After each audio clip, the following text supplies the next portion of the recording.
가장 강력한 무기는 핵이 아니었습니다. 결코 굴복하지 않는 독종의 정신, 그리고 세상의 모든 것을 삼켜 하나의 용광로에 녹여내는 무서운 융합의 혼이었죠. 미국의 통제도, 중국의 야심도 그 앞에서는 한낱먼지에 불과했습니다. 가장 많은 위협을 받고도 가장 조용히 준비했던 나라. 그 누구도 인정하지 않았지만 이제 그 누구도 부정할 수 없습니다. 국방도, 외교도, 경제도 스스로 판을 다시 짜버린 절대강자. 그 나라는 바로 대한민국입니다. 지금부터 그 놀라운 현장 속으로 들어가 보시죠. 미국에서 날아온 충격적인 이야기. 바로 시작합니다. 그리고 지금 어디에서 시청하고 계신지 댓글로 남겨주세요. 여러분의 이야기도 듣고 싶습니다. 그 전에 잠깐 1초 만에 누를 수 있는 좋아요 버튼을 꾹 눌러주시면 영상 제작에 큰 힘이 됩니다. 그럼 바로 사연 시작하겠습니다. 안녕하세요. 저는 더프 맥칼리스터라고 합니다. 미국 워싱턴에서 지난 오랫동안 외교 전략을 설계해온 사람이며 오랜 시간 백악관 국가안전보장정보국에서 동맹의 미래를 논의했고 지금은 브루킹스 연구소에서 국제 질서를 분석하며 살아가고 있습니다. 수많은 나라와의 관계를 다뤄봤지만 단언컨대 한국만큼 내면의 갈등을 느끼게 만든 국가는 없었습니다. 그날도 여느 때처럼 연구소 사무실에 앉아 있었어요. 창밖으로 햇살이 번지고 있었지만 제 손에 들린 보고서는 그 어떤 태양빛보다도 무거웠습니다.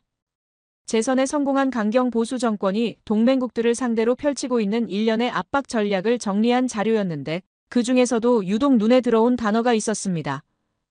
한미 갈등 심화라는 제목 아래 그날 아침 뉴스로 번진 발언이 소개되어 있었기 때문입니다. 당시 한 보수파 상원의원의 목소리가 워싱턴 곳곳에 울려 퍼지고 있었고 그 인물은 오랫동안 오만과 고압적 태도로 악명이 높았으며 이번에도 예외는 아니었습니다. 그는 공개석상에서 한국을 겨냥하여 마치 단순한 수익 창출의 수단처럼 묘사했는데 한국이 미국에게 제공해야 할 기여는 이제 단순한 동맹 수준을 넘어서야 하며 훨씬 더 많은 경제적 대가를 지불해야 한다는 내용이었습니다. 순간 제 안에서 설명할 수 없는 불쾌함이 피어올랐어요. 오랫동안 외교 정책의 핵심에 있었던 제가 알고 있던 동맹은 그런 거래의 언어로 요약될 수 있는 대상이 아니었습니다. 제가 생각하는 한국은 더 이상 도움을 받아야 할 약소국이 아니며 실질적이고 자주적인 파트너였습니다. 그날 이후 저는 제 업무의 중심을 한미동맹의 구조적 재검토에 두기 시작했습니다. 데스크 위에 쌓인 한국 관련 보고서를 펼쳐본 순간 제 눈에는 한국이 세계 10위권 경제 강국이며 군사력으로도 글로벌 탑5 안에 해당한다는 수치들이 보였습니다. K-팝과 K-드라마, 반도체와 조선산업, 문화와 기술이 함께 뻗어나가고 있었고 국제사회는 더 이상 한국을 과거의 전쟁 폐허로 기억하지 않았습니다. 그러나 아이러니하게도 미국 내부의 많은 시선은 여전히 한국을 재건이 필요한 나라로 간주하고 있었습니다. 그것은 일종의 심리적 왜곡 구조였고 오래된 통제 방식이 아직도 통용되고 있음을 의미했습니다. 자신의 가치를 낮추고 상대를 이상화하는, 그로 인해 주체적 판단이 마비되는 일종의 심리적 굴레였죠. 더 깊은 불편함은 다른 장면에서 찾아왔는데 주한미군 사령관의 인터뷰가 화면을 타고 흘러나왔을 때였습니다. 그는 역량 중심의 구조 재편을 말하며 사실상 주둔 병력 감축 가능성을 암시했어요. 그 말의 진위는 분명했습니다. 더 많은 비용을 부담하지 않으면 보호는 없다. 하지만 그 말은 한국의 주권과 국격을 정면으로 부정하는 것이기도 했습니다. 과거 수십 년 동안 반복되어 온 외교의 문법은 놀라울 만큼 일관되었어요. 미국은 정기적으로 주둔 병력 감축이나 철수 가능성을 언론을 통해 흘리며 압박 수위를 조절했고 한국은 그때마다 조용히 지갑을 열며 그 요구에 응하는 방식으로 동맹의 안정을 유지해왔었죠. 겉으로는 협상이었지만 실제로는 일방적 수용에 가까운 거래가 지속되었고 그 과정에서 미국은 전략적 유연성과 경제적 실익을 모두 챙겼습니다. 반면 한국은 체면과 안보, 자주와 생존 사이에서 항상 무거운 선택을 강요받았어요. 특히 정치적 부담이 큰 시기일수록 한국은 더 조심스러웠고 동맹을 존중한다는 명분 아래 미국의 요구에 선제적으로 응하는 모습을 보이곤 했습니다. 그러나 제가 더욱 충격을 받았던 지점은 이러한 흐름이 단지 외부 압박의 결과가 아니라는 사실이었는데 수차례의 고위급 회의와 발언들을 통해 제가 보게 된 것은 한국 내부에도 깊숙이 뿌리내린 미국 중심적 인식 구조였습니다. 몇몇 고위 외교 관계자들은 공개석상에서조차 미국의 시각을 따르는 것이 현실적이라고 말하며 자주적 판단과 균형적 시각은 마치 이상론처럼 회피하거나 경계했습니다. 그 말은 곧 한국은 스스로의 전략을 설계하기보다는 미국의 의중을 해석하고 따르는 것에 익숙해져 있음을 보여주는 장면이었어요. 이러한 인식은 정책 결정 전반에 서서히 스며들었고 결국 자국의 성취는 축소되고 상대국의 의도는 과잉 해석되는 왜곡된 프레임을 낳았습니다. 미국에 대한 비판은 곧 불경처럼 여겨졌고 자주적 발언은 외교적 모험 혹은 안보 위협으로 간주되는 분위기. 그 모든 흐름은 시간이 흐르며 결국 일종의 과잉 친미주의라는 구조로 고착화되었으며 그 결과 한국은 스스로의 가능성을 신뢰하지 못하는 상태에 이르게 되었습니다. 그러나 그런 날들이 이어지던 어느 아침, 워싱턴의 한 회의실은 유독 다른 기류로 뒤덮여 있었는데 한국 정부가 발표할 첫 대외 성명이 예고된 날이었고 많은 이들이 예측했습니다. 또 하나의 균형 외교라는 이름의 온건한 발표가 될 것이라고요. 하지만 저는 그날 처음으로 사뭇 다른 직감을 느꼈어요. 어쩌면 수십 년간 반복되던 외교의 문법이 그날로 끝날지도 모른다는 예감이었습니다. 한국에서 열린 기자회견 장면이 대형 스크린을 통해 실시간으로 전해졌어요. 한국 정부 대표가 단상에 올라서자마자 미국 기자들의 질문이 쏟아졌습니다. 그 중에서도 눈에 띈 질문은 분담금 인상 요구에 대한 반응이었는데 그 질문을 받은 한국 정부는 전례 없는 강한 어조로 응답했죠. 한국 정부는 분명히 말하고 있었습니다. 한국은 더 이상 보호의 대가로 존재하는 국가가 아니라고. 그 단호한 선언은 마치 오래된 관계의 문을 닫는 듯한 울림으로 퍼졌고 그 순간 회의실의 공기는 싸늘하게 가라앉았습니다. 몇몇 외교 관료들은 신중한 침묵 속에서 그 의미를 곱씹는 듯 했으나 대다수의 안보 전문가들과 강경 보수 인사들은 그 발언을 일종의 정치적 허세로 치부했습니다. 그들은 조소 섞인 표정으로 말없이 서로를 바라보았고 머지않아 한국은 현실을 직시하며 다시 원래의 자세로 돌아갈 것이라는 냉소적인 확신이 스쳐 지나갔어요. 그러나 저는 오래전부터 이 구조를 들여다보아온 사람으로서 그 장면에서 묘한 결기와 이질감을 느꼈습니다. 그것은 과거 어느 한국 지도자에게서도 보지 못했던 기류였고 형식적 언어 뒤에 감춰진 전략적 의도가 분명히 느껴졌어요. 하지만 그러한 예감만으로는 미국의 입장을 바꾸기엔 턱없이 부족했습니다. 실제로 그 다음 날 백악관 내부에서는 한국의 발언을 의례적인 민족주의적 수사 정도로 분류하며 그 의미를 과소평가하는 분위기가 우세했는데 국무부 역시 이례적으로 신중한 태도를 보였지만 그것은 의도된 침묵에 가까웠고 기류는 여전히 고압적이고 우월적이었습니다. 미국 내부의 분석은 대체로 비슷했어요. 한국은 미군의 전략 자산 없이 독자적으로 안보를 유지할 수 없으며 대중국 압박 구도 속에서 미국의 협조 없이는 경제적 생존조차 위협받을 것이라는 익숙한 프레임이 다시금 반복되었죠. 그러나 그로부터 며칠 후 한국이 발표한 일련의 후속 조치는 그 모든 분석을 뒤흔들기 시작했는데 미군 기지 내 환경 오염 문제에 대한 공식적 질의와 비용 청구, 방위비 분담금의 항목별 재검토 요구, 전략 자산 전개에 대한 조건부 수용 제한, 그리고 국방과학연구소 주도의 독자 방어체계 강화 발표까지 그것은 단순한 수사나 감정의 분출이 아닌 철저하게 준비된 일련의 전략적 반격이었고 한때 지켜야 할 대상이었던 한국이 국제 질서 속에서 자율적 전략 행위자로 진화했음을 입증하는 명확한 시그널이었습니다.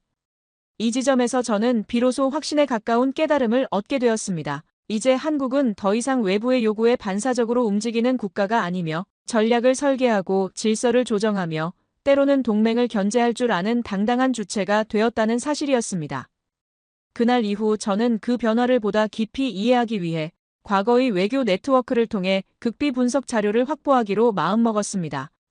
워싱턴 외곽, 버지니아 알링턴의 어두운 위스키바, 더 키스톤이라 불리는 그 조용한 공간은 이런 은밀한 정보 교환을 나누기에 더없이 적절한 장소였어요. 오랜 시간 국방부 동아시아 분석 부서에서 핵심 브리핑을 작성해온 제이든 리가 이미 구석 테이블에 앉아 있었습니다. 그의 앞에는 반쯤 비워진 스카치 잔 하나가 놓여 있었고 눈빛은 평소보다 훨씬 날카롭고 긴장감이 감돌고 있었습니다.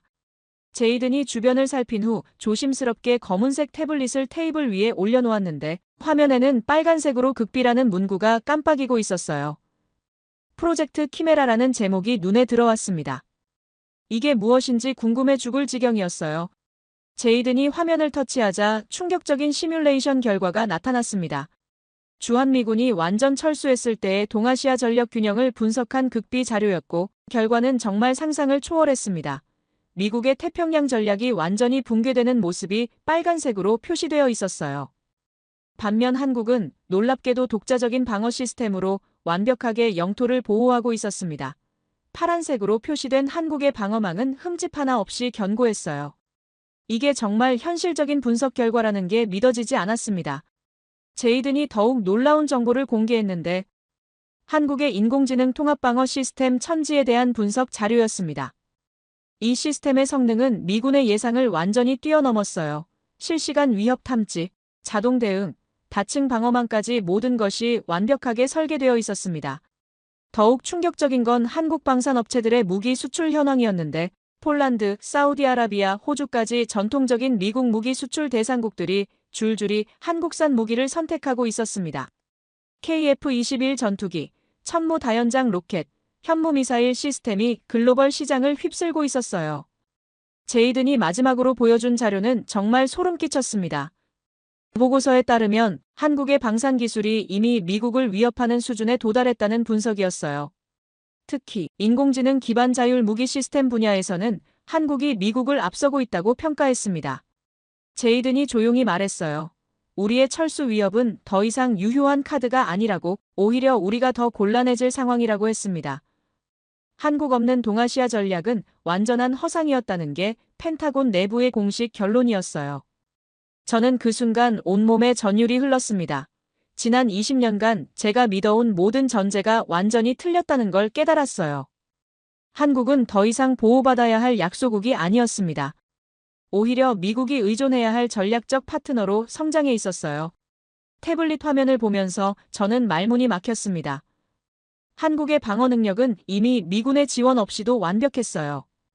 게다가 그들의 무기 시스템은 미국 것보다 더 진보된 기술을 사용하고 있었습니다. 이건 단순한 기술 발전이 아니라 패러다임의 전환이었죠. 제이든이 추가로 공개한 정보는 더욱 놀라웠는데 한국이 개발한 센서 네트워크 기반 전장 관리 시스템은 위성에 의존하는 미국 시스템보다 훨씬 안정적이었어요. 위성은 파괴될 수 있지만 분산된 센서 네트워크는 일부가 손상되어도 전체 시스템이 살아있다는 장점이 있었습니다. 그날 밤 저는 집으로 돌아가는 길에 계속 생각했어요. 미국의 가장 강력한 압박수단이었던 주한미군 철수 카드가 완전히 무력화되었다는 현실을 받아들이기 어려웠습니다. 한국은 이제 우리의 보호가 필요 없는 나라가 되어 있었어요. 며칠 후 저는 연구소 사무실에서 밤늦게까지 모든 정보를 정리하고 있었습니다. 거대한 화이트보드 앞에 서서 제이든에게서 얻은 정보와 기존 자료들을 연결해보기 시작했어요.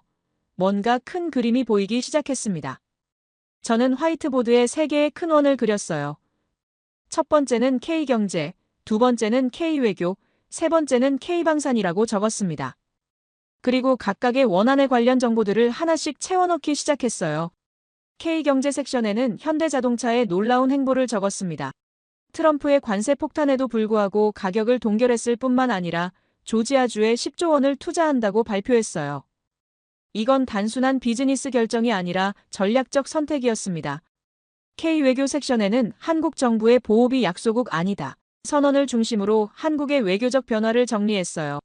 미군 기지 환경 오염 책임 추궁, 전략 자산 비용 분담 거부, 독자적 방어 체계 구축 선언까지 모든 것이 체계적이었습니다. K방산 섹션에는 제이든에게서 얻은 충격적인 정보들을 모두 담았어요. 프로젝트 키메라 시뮬레이션 결과, 천지 방어 시스템의 성능, 글로벌 무기 시장에서의 한국 업체들의 약진까지 모든 데이터가 한 방향을 가리키고 있었습니다. 갑자기 모든 점들이 하나의 선으로 연결되는 순간이 왔어요. 저는 화이트보드 앞에서 전율했습니다. 이건 우연의 일치가 아니었어요. 수십 년간 치밀하게 준비된 거대한 계획이었습니다. 한국이 미국의 가스라이팅에서 벗어나기 위한 완벽한 독립 시나리오였어요.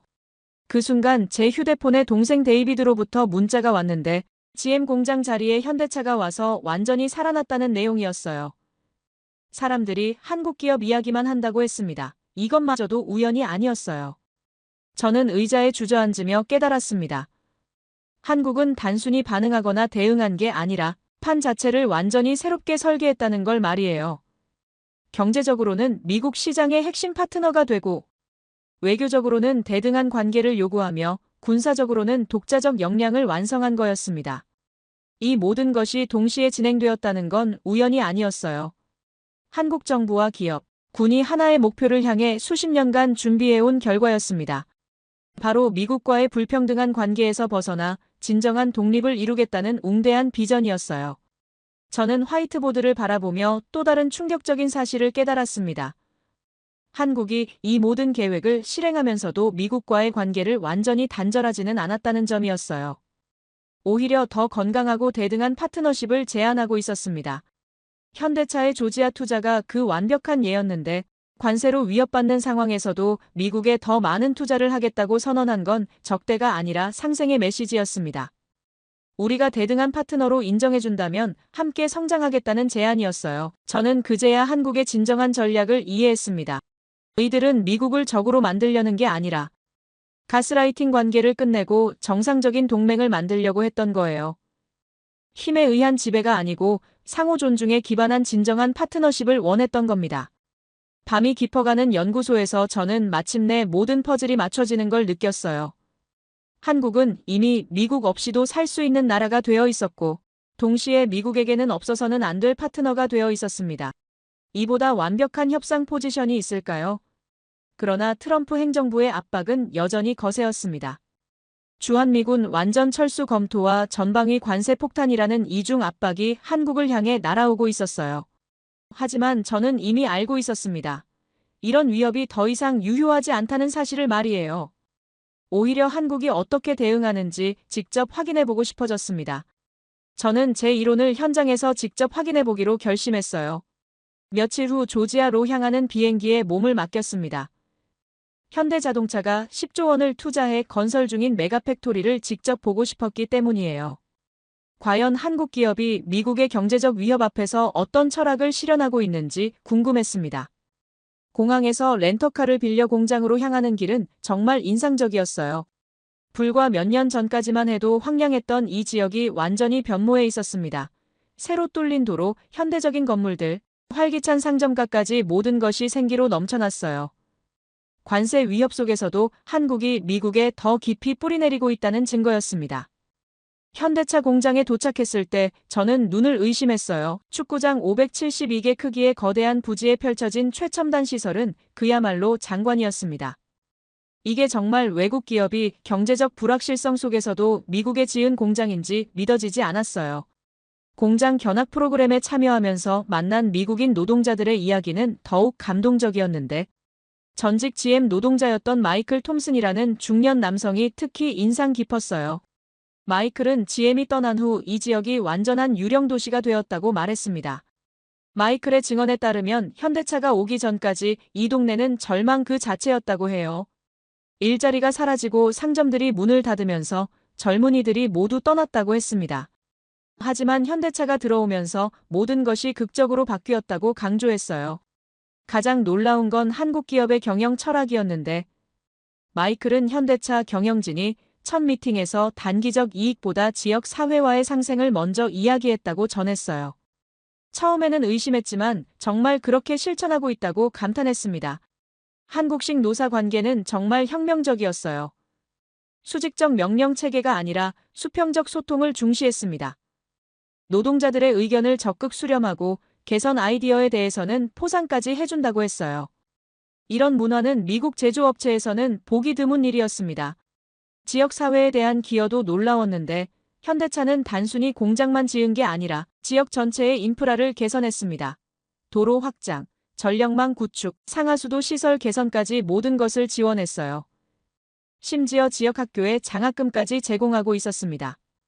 한국 공장장과의 면담에서 가장 인상 깊었던 말은, 우리는 단순히 자동차를 제조하는 게 아니라 신뢰라는 자산을 구축해간다는 표현이었고, 단순한 비즈니스가 아니라 장기적 관점에서 지역과 함께 성장하겠다는 철학이 느껴졌습니다. 공장 밖으로 나와 주변 마을을 둘러보며 더욱 놀랐는데요. 현대차 때문에 살아난 상점들, 새로 생긴 레스토랑들, 활기를 되찾은 주민들의 표정까지 모든 것이 희망으로 가득했어요. 이게 바로 한국이 수출하는 진짜 가치구나 싶었습니다. 특히 인상적이었던 건 현대차를 구매하려는 미국인들의 행렬이었어요. 딜러샵에는 10개월이 넘는 대기에도 불구하고 주문하려는 사람들이 줄을 서 있었습니다.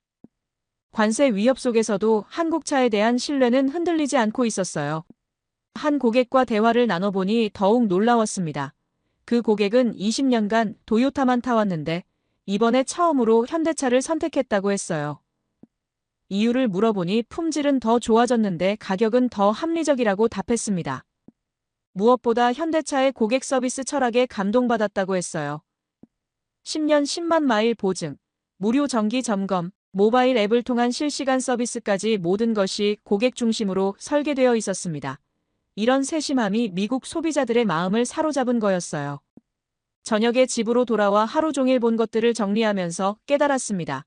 한국이 수출하는 건 단순한 제품이 아니라 철학이었어요.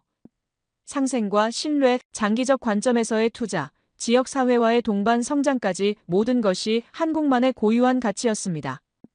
이게 바로 미국 중산층이 한국을 선택하는 근본적인 이유였어요. 단순한 경제적 계산을 넘어서 한국 기업의 진정성에 감동받은 거였습니다. 일방적 지배관계에 지친 미국인들이 한국의 건전한 파트너십에 목말라 하고 있었던 거예요. 며칠 후 워싱턴으로 돌아온 저에게는 예상치 못한 소환장이 기다리고 있었습니다. 미 의회 외교위원회에서 한미 관계 재정립에 관한 비공개 청문회 증인으로 출석하라는 공문이었어요. 드디어 제가 목격한 진실을 공개적으로 증언할 기회가 온 거였습니다. 청문회가 열리는 아침, 의사당 건물에 첫 발을 들여놓는 순간부터 공간 전체에는 묘한 긴장감이 흘렀어요.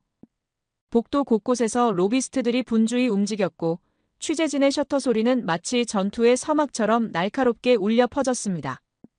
오늘 열릴 청문회가 단순한 정책 검토 자리가 아니라 동맹의 본질과 국제 전략의 방향성을 가늠하는 중대한 분수령임을 모두가 직감하고 있었습니다.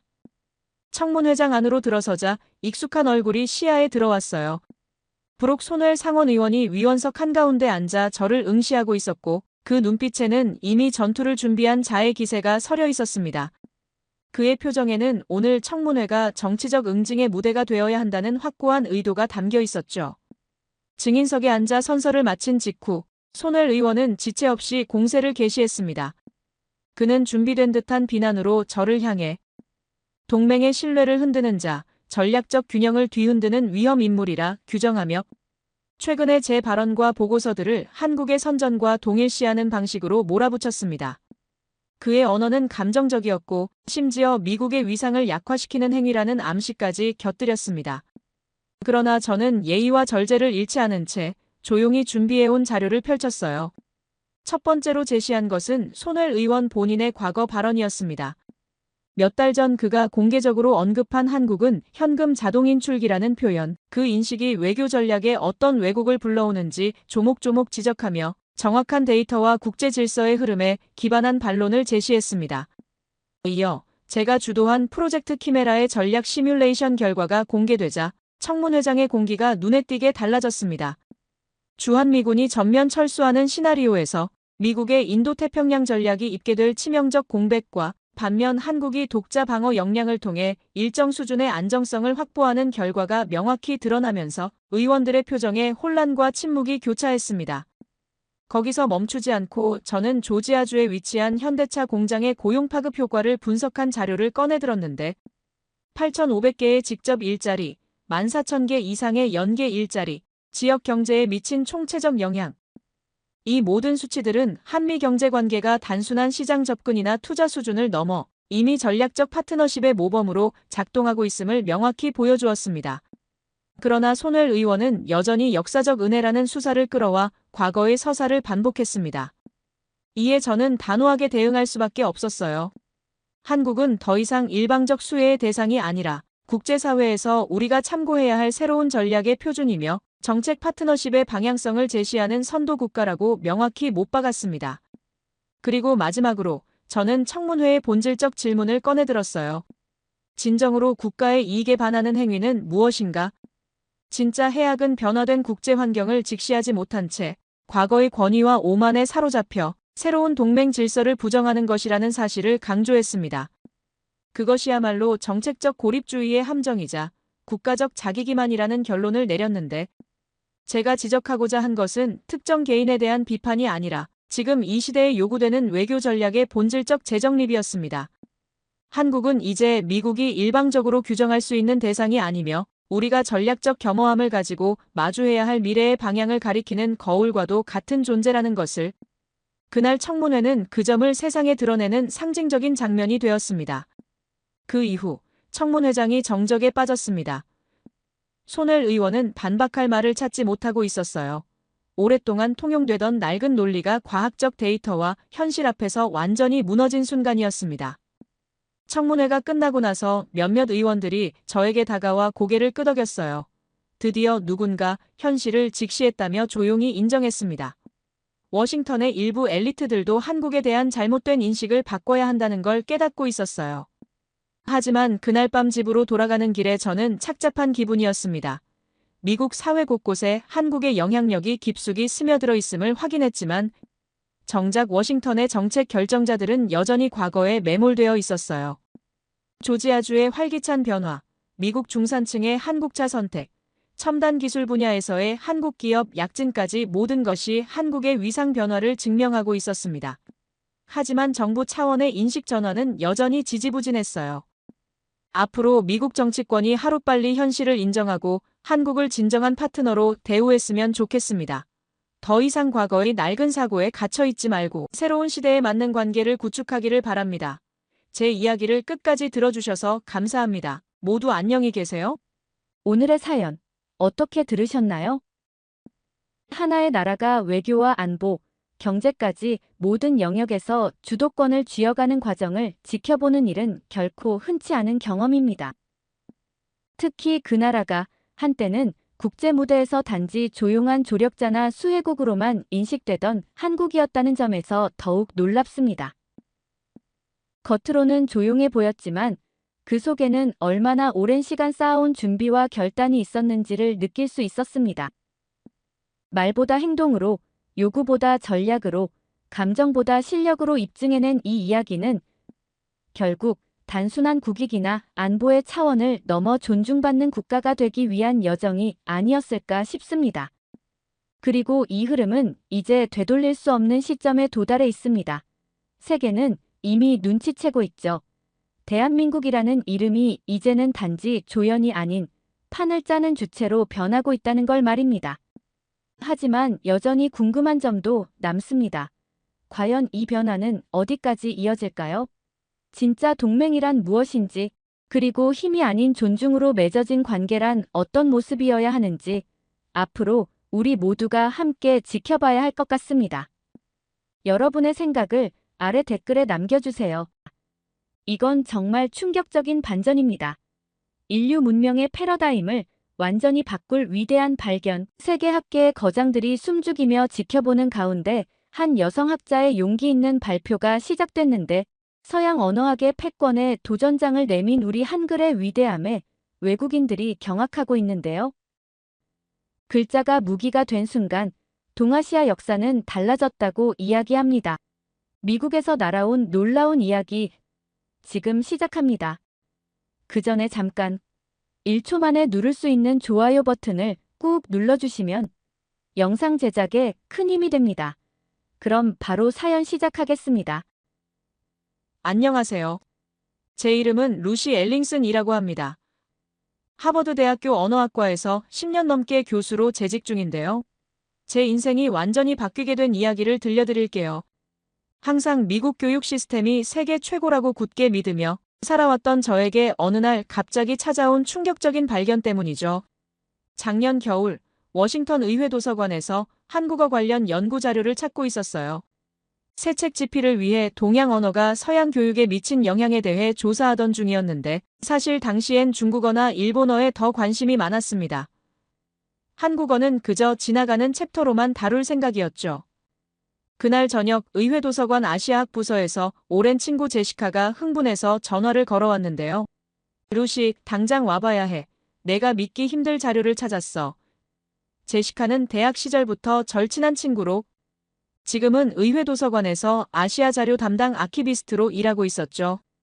도서관 지하 자료실에 도착하자 제시카는 낡은 상자 하나를 내밀었습니다. 최근에 정리된 미군정 자료야. 누렇게 변색된 문서들 사이에서 발견했는데 너무 놀라워서 바로 연락했어. 상자 안에는 문자 정책 검토 미군정 교육부 1947이라는 제목의 문서가 있었어요.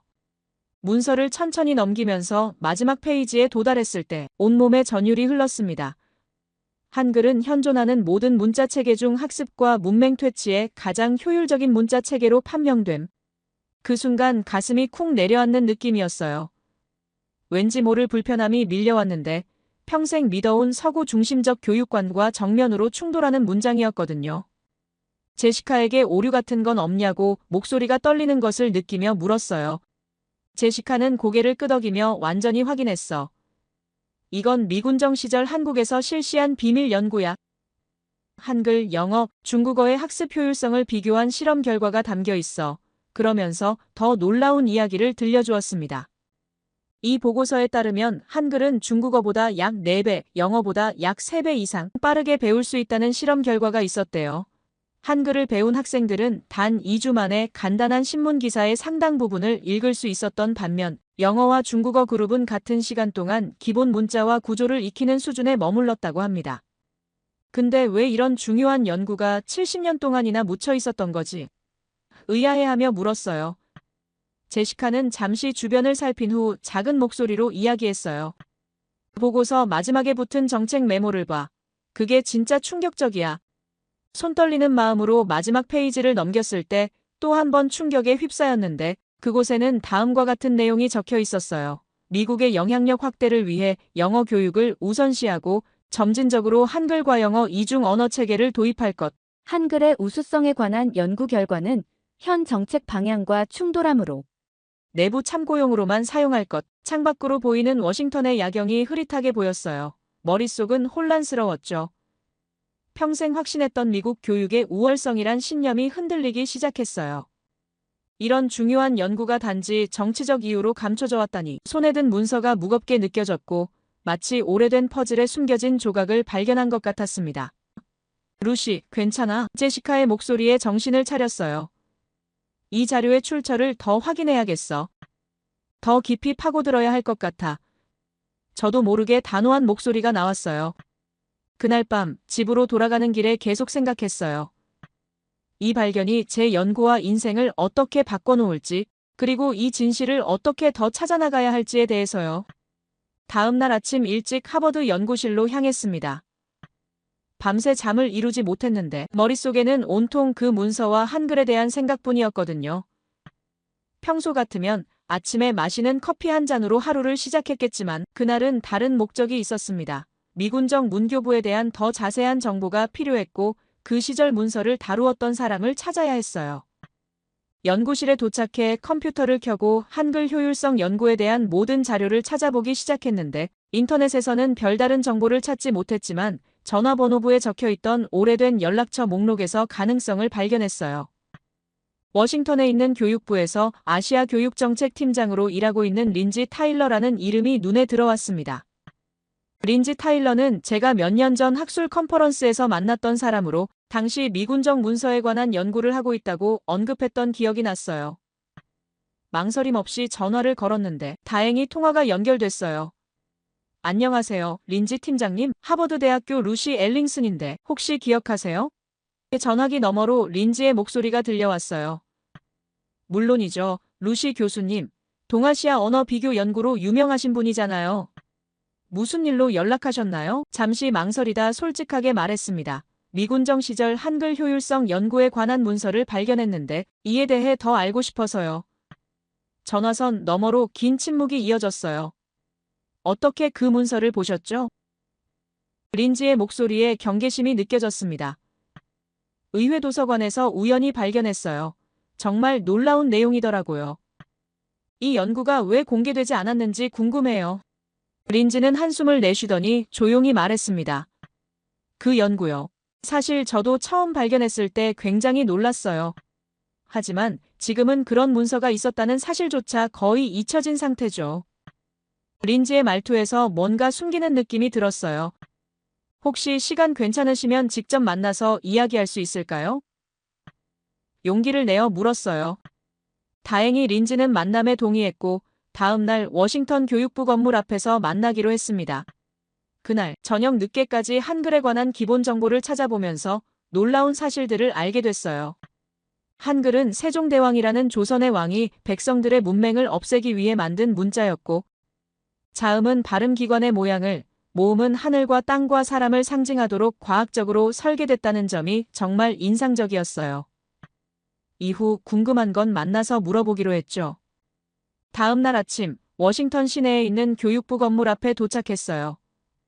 엄숙한 느낌의 대리석 건물이 햇빛에 반짝이고 있었고, 많은 사람들이 바쁘게 오가는 모습이 보였어요. 약속 시간보다 조금 일찍 도착해서 긴장된 마음으로 기다리고 있었습니다. 루시 교수님? 뒤에서 목소리가 들려 돌아보니 린지 타일러가 서 있었어요. 단정한 정장 차림의 50대 여성으로 눈에서는 깊은 빛이 느껴졌습니다. 안녕하세요. 만나서 반가워요. 악수를 나누고 린지의 안내로 건물 안으로 들어갔어요. 교육부 내부는 생각보다 훨씬 복잡했고 수많은 사무실과 회의실이 있었으며 분주하게 일하는 직원들로 가득했습니다. 린지는 저를 자신의 사무실로 안내했는데 벽면에는 여러 국가의 교육 시스템을 비교한 차트와 세계 지도가 걸려 있었어요. 특히 한국을 포함한 동아시아 국가들이 형광펜으로 표시되어 있는 것이 눈에 띄었어요. 커피 한 잔 어떠세요? 린지가 물었고 저는 고마움을 표하며 받았습니다. 사무실 창문으로 워싱턴 기념탑이 보였는데 그 웅장한 모습이 미국의 위대함을 상징하는 것 같았어요. 그동안 제가 너무나 당연하게 믿어왔던 미국 중심의 세계관이 문득 떠올랐습니다. 그래서 그 연구에 대해 더 알고 싶으시다고요? 린지가 커피를 마시며 대화를 시작했어요. 네, 정말 놀라운 결과였어요. 한글이 다른 문자보다 훨씬 효율적이라니 이런 중요한 발견이 왜 알려지지 않았는지 이해가 안 돼요. 솔직한 마음을 전했습니다. 린지는 잠시 생각에 잠기더니 책상 서랍을 열고 오래된 노트 하나를 꺼냈어요. 이건 제 스승이셨던 로버트 윌슨 박사의 개인 노트예요. 윌슨 박사님은 미군정 시절 교육 정책을 담당하셨던 분이시죠. 노트를 건네봤자 손끝이 떨렸어요. 과거와의 연결고리를 만진 것 같은 묘한 느낌이 들었어요. 사실 그 연구는 의도적으로 묻혔어요. 린지의 목소리가 작아졌습니다. 미국이 한국의 교육 시스템을 수립하는 과정에서 영어 교육을 중심으로 추진하려 했거든요. 하지만 연구 결과는 오히려 한글만으로도 문맹률을 빠르게 낮출 수 있다는 것을 보여줬죠. 이건 당시 미국의 정책 방향과 맞지 않았어요. 린지의 말에 가슴이 무거워졌어요. 학자로서 진실을 추구해야 한다는 사명감과 미국인으로서의 정체성 사이에서 혼란스러웠죠. 그렇다면 이 연구 결과를 현대적 관점에서 다시 검증해 볼 필요가 있지 않을까요? 조심스럽게 물었습니다.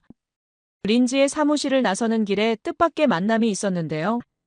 교육부 로비에서 베이징 대학교 언어학과 리첸 교수와 마주쳤는데 몇 년 전 국제언어학 학회에서 친분을 쌓은 중국인 학자였어요. 평소 학술적으로 교류가 잦았던 사이라 반가운 마음에 발걸음을 멈추었습니다. 리첸 교수는 환한 미소를 지으며 다가왔어요. 그녀는 마침 자신이 중국 교육부와 함께 흥미로운 프로젝트를 진행 중이라며 시간이 있으면 이야기를 나누고 싶다고 제안했습니다. 호기심이 생겨 근처 카페로 자리를 옮겼어요. 리첸 교수는 테이블에 앉자마자 태블릿을 꺼내 몇 장의 슬라이드를 보여주기 시작했는데 제목이 동아시아 문자의 역사적 계보 중국 한자에서 파생된 주변국 문자 연구였습니다. 리첸 교수는 자신만만한 목소리로 자신의 연구팀이 최근에 발견한 놀라운 사실이라며 설명을 시작했어요. 한글이 사실은 중국 청나라 시대 문자체계에서 직접적으로 영향을 받아 만들어졌다는 증거를 찾아냈다는 황당한 주장이었습니다. 세종대왕이 창제했다고 알려져 있지만 실제로는 중국 학자들의 자문을 받아 만든 것이라고 단언했어요. 순간 귀를 의심했습니다. 하버드에서도 유명한 언어학자로 알려진 리첸 교수가 이토록 터무니없는 주장을 자신감 있게 말하다니 충격이었어요. 더욱 놀라운 것은 리첸 교수가 슬라이드를 넘기며 소위 결정적 증거라는 것들을 보여주기 시작했다는 점입니다. 중국 황실 도서관에서 발견했다는 문서들, 한글 자음과 비슷하게 생긴 고대 중국 부족 문자들, 심지어 세종대왕이 중국 학자들에게 보낸 것이라는 편지까지 있었어요. 머릿속이 혼란스러웠습니다. 방금 전 린지에게서 들은 한글의 우수성에 관한 이야기와 리첸 교수의 주장은 완전히 상반되었어요. 학자로서 객관성을 잃지 않으려 노력하며 리첸 교수의 설명을 경청했지만 직감적으로 뭔가 이상하다는 느낌이 들었습니다. 특히 리첸 교수가 한글의 제작 원리에 대해 설명할 때 자신의 논리에 구멍이 있었어요. 자리에서 일어나기 전 리첸 교수는 더 충격적인 이야기를 꺼냈습니다. 중국 교육부가 공식적으로 한글의 기원이 중국에 있음을 인정받기 위한 국제 캠페인을 준비 중이며 저를 자문위원으로 초청하고 싶다는 제안이었어요. 그리고 한국의 김치와 한복 역시 원래 중국 문화에서 파생되었다는 연구도 함께 진행 중이라고 덧붙였습니다. 카페를 나오는 길, 머릿속은 복잡한 생각으로 가득 찼어요. 우연히 발견한 미군정 문서의 비밀도 충격적이었지만 리첸 교수의 주장은 학문적 윤리마저 의심스러웠습니다. 집으로 돌아와 노트북을 펼치고 밤새도록 한글의 역사와 기원에 관한 자료를 찾아보기 시작했어요. 인터넷과 디지털 도서관에서 한글 창제에 관한 역사적 자료들을 확인할수록 리첸 교수의 주장이 얼마나 터무니없는지 점점 더 명확해졌습니다. 훈민정음 해례본의 원문과 번역본, 세종실록의 기록들, 현대 언어학자들의 연구 결과 모두가 한글이 중국 문자와는 근본적으로 다른 독창적인 창제 원리를 가지고 있음을 증명하고 있었어요. 특히 한글의 자음이 발음기관의 모양을 본떴다는 원리는 세계 어느 문자체계에서도 찾아볼 수 없는 독창적인 원리였습니다. 중국 문자에서는 그런 과학적 접근을 전혀 찾아볼 수 없었어요. 더군다나 한글이 창제된 서기 1443년은 청나라가 시작되기 훨씬 이전이라는 단순한 역사적 사실조차 리첸 교수는 무시하고 있었습니다. 새벽 1시 린지에게 이메일을 보냈어요. 리첸 교수와의 만남과 그의 터무니없는 주장에 대해 간략히 설명하며 혹시 미국 교육부에서도 이런 중국의 움직임을 파악하고 있는지 물었습니다. 그리고 한글 연구 자료를 더 볼 수 있는 방법이 있는지도 문의했어요. 다음 날 아침 린지에게서 답장이 왔습니다. 내용인즉 중국이 최근 들어 동북공정이라는 이름의 역사, 재해석 프로젝트를 통해 주변국의 역사와 문화유산을 자국의 것으로 주장하는 움직임을 강화하고 있다는 것이었어요. 한글뿐만 아니라 한복, 김치, 심지어 태권도까지도 중국에서 유래했다고 주장하는 움직임이 있다고 했습니다. 린지는 이메일 마지막에 흥미로운 제안을 했어요. 미국 교육부 내부에 보관된 더 자세한 미군정 시절 한글 연구 자료를 볼 수 있도록 특별 허가를 내주겠다고 했습니다. 그리고 한 가지 부탁을 덧붙였어요. 이 연구가 단순한 학문적 호기심을 넘어 현대 교육과 문화 교류에 어떤 의미가 있는지 진지하게 고민해 달라는 것이었습니다. 창밖으로 떠오르는 해를 바라보며 깊은 생각에 잠겼어요. 평생 동안 미국 교육의 우월성을 의심 없이 믿어왔던 제가 이제는 다른 문화의 가치와 지혜를 인정해야 한다는 깨달음이 찾아왔습니다. 동시에 학자로서 역사적 진실을 왜곡하는 시도에 대해서는 단호하게 맞서야 한다는 책임감도 느꼈어요. 리첸 교수에게 간단한 답장을 보냈습니다. 자문 제안을 정중히 거절하고 더 이상의 학술 교류도 원치 않는다는 의사를 분명히 했어요. 학문적 정직성과 진실 추구의 중요성을 언급하며 메일을 마무리했습니다. 이제 새로운 여정이 시작되는 느낌이었어요. 숨겨진 한글의 비밀을 더 깊이 파헤치고 그 가치를 세상에 알려야겠다는 사명감이 가슴속에서 불타오르기 시작했습니다. 교육부에서 특별 허가를 받은 미군정 시절 한글 연구 자료들을 바탕으로 반년 동안 밤낮 없이 연구에 몰두했어요. 자료가 쌓일수록 충격적인 사실들이 계속해서 드러났습니다. 한글은 단순한 문자가 아니라 과학적 원리에 기반한 천재적인 발명이었고 그 효율성은 현대 언어학에서도 거의 알려지지 않은 사실이었어요. 하버드 연구실에 틀어박혀 밤새도록 자료를 분석하면서 점점 더 한글의 매력에 빠져들었습니다. 그때 뜻밖의 지원군이 나타났습니다.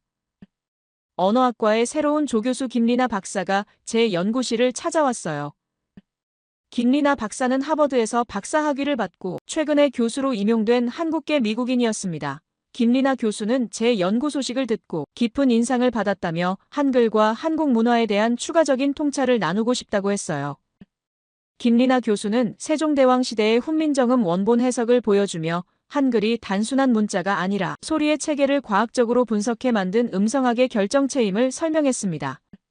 특히 자음이 발음 기관의 모양을 본뜬 것은 세계 어느 문자에서도 찾아볼 수 없는 독창적인 원리라고 강조했어요. 이것만으로도 중국 한자와는 근본적으로 다른 체계라는 점이 명백했습니다. 더욱 흥미로웠던 것은 김리나 교수가 언어와 문화의 깊은 연관성에 대해 설명해준 부분이었어요. 언어가 그 민족의 사고방식과 세계관을 드러낸다는 사실을 한국어의 독특한 표현들을 통해 설명했습니다. 미국과 한국의 인사말의 차이부터 시작된 대화는 곧 문화적 깊이로 이어졌어요. 김리나 교수는 미국에서 How are you? 라고 하는 인사와 한국에 식사하셨어요? 라는 인사를 비교하며 눈을 반짝였습니다. 미국인들의 인사는 실제로 상대방의 상태를 묻는 것이 아니라 대화를 시작하는 신호에 가깝고 대부분 파인 땡큐로 짧게 끝나는 반면 한국에 식사하셨어요? 는 깊은 문화적 배경을 담고 있다고 했어요. 한국은 오랜 시간 전쟁과 가난을 겪었기 때문에 밥을 제대로 먹었는지 묻는 것이 실질적인 안부 인사였다는 설명에 가슴이 뭉클해졌습니다. 밥은 단순한 음식이 아니라 생존과 정의 상징이었고 제사상에도 조상님께 밥을 올리는 것을 보면 한국 문화에서 얼마나 중요한 요소인지 알 수 있다고 했어요. 한국의 헤어짐 인사인 조심히 들어가세요, 살펴가세요에 대한 설명도 인상적이었습니다. 세계에서 가장 안전한 나라 중 하나임에도 이런 인사가 있는 이유는 안전하기 때문에 더 안전하길 바라는 정이 담겨 있다는 것이었어요.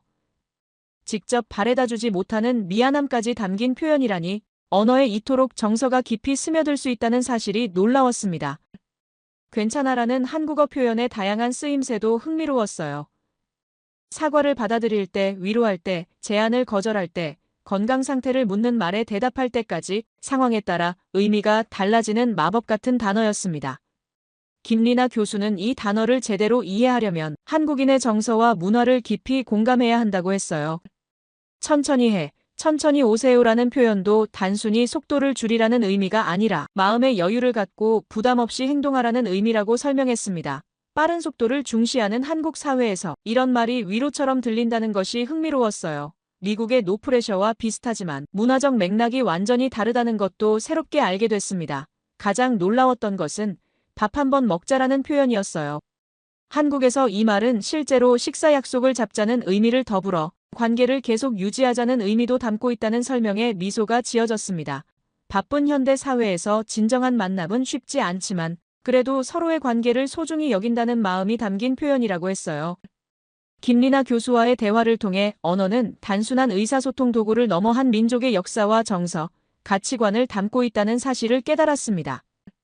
이는 한글이 중국어나 일본어에서 파생된 것이 아니라 한국인의 고유한 정신과 철학이 담긴 독창적 창조물임을 더욱 확신하게 했어요. 김리나 교수와의 만남 이후 한글의 과학적 접근을 덧붙여 한국어가 담고 있는 문화적 가치에 대한 추가 연구를 시작했습니다. 이 연구는 한글의 역사적 가치를 넘어 언어가 문화와 정체성 형성에 어떤 영향을 미치는지에 대한 더 넓은 시각을 제시할 수 있을 것 같았어요. 학과장의 압박과 중국 측의 반발에도 불구하고 이제 더욱 확고한 신념을 갖게 되었습니다. 학자로서 진실을 추구하는 것이 무엇보다 중요하다는 믿음이 더욱 굳건해졌어요.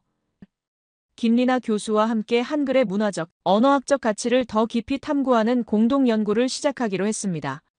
이것이 단순한 문자 연구를 넘어 문화 간 이해와 소통의 다리가 될 수 있다는 희망이 생겼어요. 하버드 캠퍼스의 봄날, 김리나 교수와의 만남이 잦아지면서 한글에 대한 연구뿐 아니라 한국 문화에 대한 이해도 깊어졌습니다. 특히 인상 깊었던 것은 한 오후 연구실에서 나눈 김리나 교수의 가족 이야기였어요. 한국전쟁을 겪은 할머니와 가족들의 이야기를 통해 한국인의 삶과 정서를 생생하게 느낄 수 있었습니다. 김리나 교수의 할머니는 한국전쟁 당시 2살배기 아이를 업고 피난길에 올랐다고 했어요. 음식이 부족한 상황에서도 주변 사람들과 나눠 먹으며 힘든 시간을 견뎌냈다는 이야기를 들으면서 한국인의 정이라는 것이 무엇인지 조금씩 이해하기 시작했습니다. 특히 할머니가 자주 하셨다는 말 중에 밥은 먹고 다니니? 라는 표현이 한국에 인사말 식사하셨어요? 의 배경을 실감나게 해주었어요. 전쟁과 가난의 시대를 겪은 한국인들에게 밥을 먹었는지 묻는 것은 가장 현실적인 안부 인사였다는 설명에 가슴이 찡했습니다. 그저 형식적인 인사가 아니라 상대방을 진심으로 걱정하는 마음, 밥을 거르지 않고 잘 지내길 바라는 따뜻한 배려가 담긴 표현이었어요. 이런 문화적 배경을 알고 나니 한국어의 독특한 인사말들이 새롭게 다가왔습니다. 김리나 교수의 삼촌 이야기는 또 다른 측면의 한국 문화를 보여주었어요. 삼촌은 현재 미국에 진출한 한국계 대기업에서 임원으로 일하고 있다고 했습니다. 처음 미국에 왔을 때 문화적 차이로 많은 어려움을 겪었지만 한국 특유의 정과 인간관계를 바탕으로 미국 직원들과의 관계를 발전시켜 나갔다고 해요. 특히 미국 회사에서는 찾아보기 힘든 회식 문화와 선후배 관계를 통해 팀워크를 다지는 한국식 경영 방식이 처음에는 낯설었지만 점차 회사의 강점으로 자리 잡았다는 이야기가 흥미로웠는데 김리나 교수는 자신도 한국 문화를 깊이 이해하게 된 계기가 남편 덕분이라고 했어요. 그녀의 남편은 한국인으로 대학원 시절 언어학 세미나에서 만나 결혼했다고 합니다. 남편을 통해 한국어의 미묘한 뉘앙스와 표현의 진짜 의미를 배우게 되었다고 했어요. 특히 표면적인 의미와 실제 의도가 다른 한국어 표현들이 처음에는 혼란스러웠지만 점차 그 속에 담긴 배려와 정을 이해하게 되었다고 했습니다. 웃음을 자아낸 것은 김리나 교수가 처음 한국 시댁을 방문했을 때 경험한 뜨거운 국물 음식을 먹으면서 시원하다라고 말하는 어른들에 대한 이야기였습니다. 이 표현을 이해하지 못해 한참을 혼란스러워했다는 고백이 재미있었어요. 나중에야 한국어에서 시원하다는 단순히 온도가 낮다는 의미뿐 아니라 속이 뻥 뚫리는 듯한 상쾌함을 의미한다는 것을 알게 되었다고 했습니다. 이렇게 한국어에는 중의적 표현이 많아 외국인들이 배우기 어렵지만 그만큼 풍부한 감정과 상황을 담아낼 수 있다고 했어요. 김리나 교수는 일본과 한국의 문화적 차이에 대해서도 이야기했습니다. 남편과 함께 일본 여행을 했을 때 느낀 점이었는데 두 나라가 지리적으로 가깝고 한자를 공유하지만 정서 표현에서 큰 차이가 있다고 했습니다. 일본어에서는 감정 표현이 절제되고 간접적인 반면 한국어는 감정을 직접적으로 표현하는 경향이 강했다고 해요. 특히 한국은 한글이라는 독자적인 문자 체계를 발전시켜 자국의 문화적 정체성을 강화했다는 점이 일본과의 큰 차이점이라고 했습니다.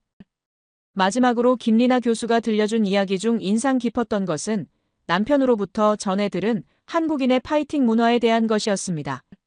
영어권에서 파이팅은 단순히 싸우다는 의미지만 한국에서는 화끈하고 멋지게 젖먹던 힘까지 모아서 끝까지 해내자는 강렬한 응원의 메시지를 담고 있다고 했죠. 특히 힘겨운 시기를 함께 견뎌낸 한국 사회에서 이 표현은 서로를 격려하고 하나로 뭉치게 해주는 문화로 자리 잡았다는 설명에 깊은 감동을 받았습니다. 김리나 교수의 이야기는 제 연구에 새로운 차원을 더해 주었어요. 단순히 문자 연구를 넘어 언어가 어떻게 한 민족의 역사와 문화, 가치관을 반영하는지에 대한 깊은 통찰을 얻게 되었고 한글의 효율성과 과학적 원리는 분명 놀라웠지만 그 속에 담긴 한국인의 정서와 철학이 더욱 가치 있게 느껴졌습니다. 이 모든 이야기를 들으며 제 마음속에는 한국에 직접 방문해보고 싶다는 열망이 커져갔어요. 책과 자료로만 접하던 한글과 한국 문화를 현지에서 직접 체험하고 싶었습니다. 그래서 김리나 교수에게 한국 방문에 대한 생각을 조심스럽게 내비쳤더니 그녀는 환하게 웃으며 자신과 남편이 다음 달 서울에 방문할 예정인데 함께 가면 어떻겠냐고 제안했어요. 그 순간 새로운 모험이 기다리고 있다는 설렘이 가슴 깊이 느껴졌습니다. 연구실로 돌아오는 길에 오늘 들은 이야기들을 곱씹어 보았어요. 제가 미국인으로서 당연하게 여겨왔던 가치관과 표현들이 다른 문화에서는 전혀 다른 의미를 가질 수 있다는 점이 새삼 놀라웠습니다. 한글 연구로 시작했지만 이제는 한국 문화와 한국인의 정서에 깊은 관심이 생겼고 이런 문화적 이해가 있어야만 한글의 진정한 가치와 의미를 제대로 파악할 수 있다는 확신이 들었습니다. 최근 저는 한글의 구조적 특성과 디지털 시대에서의 활용 가능성에 관한 새로운 연구 논문을 준비하고 있는데요. 이미 한글의 과학적 우수성은 잘 알려진 사실이지만 인공지능과 디지털 혁명이 가속화되고 있는 오늘날 한글이 지닌 잠재력은 아직 충분히 조명되지 않았다고 생각합니다. 연구는 서울대학교 김진우 교수와의 대화를 통해 본격적으로 영감을 얻게 되었어요. 김 교수는 자연어 처리 알고리즘에 한글 구조를 적용한 프로젝트를 소개해 주셨는데, 한글은 음소 단위의 표기가 가능하기 때문에 음성 인식 및 합성에서 영어나 중국어보다 훨씬 높은 정확도를 보였다고 합니다. 언어 구조 자체가 기술 발전에 이점을 제공한다는 이 사실은 언어학을 넘어 공학적 관점에서도 매우 중요한 통찰이었는데, 김 교수는 한국의 문해율이 1% 미만이라는 점을 언급하며 그 배경에는 누구나 쉽게 배울 수 있는 한글의 구조가 있다고 강조했습니다. 이는 단순한 교육 문제가 아니라 문자 체계의 설계가 사회 발전과도 직결된다는 것을 시사합니다. 한글 덕분에 교육의 평등성이 확보되었고, 이는 한국의 경제 성장과 문화적 번영에도 영향을 끼쳤다는 그의 분석에 깊이 공감했어요. 인공지능 시대의 언어 모델 개발에 있어서도 한글은 규칙적인 패턴과 논리적 구조 덕분에 기계 학습에 적합한 특성을 갖추고 있습니다. 김 교수는 앞으로 한글과 같은 체계적인 문자 시스템이 기술 발전과 함께 더 중요한 역할을 하게 될 것이라고 예측했습니다. 물론 한글이 세계 공용어가 될 가능성은 여전히 미지수입니다. 하지만 언어학적 관점에서 보면 한글은 인류가 만들어낸 가장 과학적이고 효율적인 문자 체계 중 하나임은 분명합니다. 특히 스마트폰과 같은 디지털 기기 확산 시대에는 문자 입력의 효율성이 더욱 중요해졌고, 이 점에서 한글은 독보적인 장점을 갖고 있어요. 가끔은 영어를 쓰는 미국인으로서 한글을 쓰는 한국인들이 부럽다는 생각이 듭니다. 물론 알파벳도 훌륭한 문자 체계지만 한글처럼 철저히 과학적 원리에 기반하여 설계된 문자는 드물기 때문이에요. 언어학자로서 한글을 연구하면 할수록 그 독창성과 체계성에 감탄하게 되는데, 특히 인공지능과 디지털 혁신이 가속화되는 시대일수록 한글과 같은 체계적 문자 시스템의 가치는 더욱 두드러질 것이라고 생각해요. 한글의 아름다움과 과학성, 그리고 그 속에 담긴 정서를 더 깊이 이해하기 위한 제 여정은 앞으로도 계속될 것입니다. 제 이야기를 끝까지 들어주셔서 감사합니다. 모두 안녕히 계세요. 오늘의 사연 어떻게 들으셨나요? 루시 엘링슨 교수의 놀라운 발견이 세계 언어학계를 뒤흔든 이 이야기. 앞으로 한글의 위상은 어떻게 변화할까요? 그리고 그녀의 다음 연구는 어떤 충격을 가져올지 궁금해집니다. 여러분의 생각을 아래 댓글에 남겨주세요. 그리고 감동적인 사연을 주변 사람들과 공유하고 함께 이야기 나눠보세요. 마지막으로 1초밖에 걸리지 않는 구독과 좋아요, 알림 설정은 영상 제작에 큰 힘이 됩니다. 지금까지 감동을 담아 여러분께 진심을 전하는 감동담기였습니다. 오늘 하루도 행복한 하루 보내세요.